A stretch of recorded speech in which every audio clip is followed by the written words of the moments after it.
God of the gaps.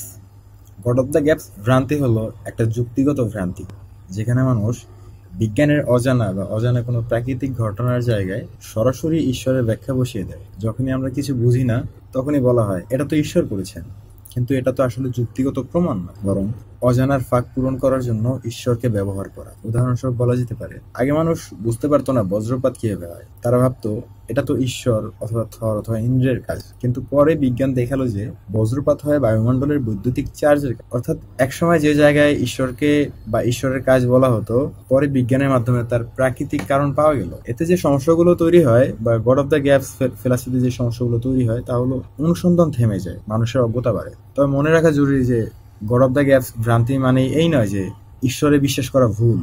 অনেক ধর্মতত্ত্ববিদ বলেন ঈশ্বরকে কেবল অজানা জিনিসের ব্যাখ্যা হিসেবে নয়, বরং অস্তিত্ব, নৈতিকতা আর মহাবিশ্বের শৃঙ্খলার মূলনীতি হিসেবে বোঝা উচিত।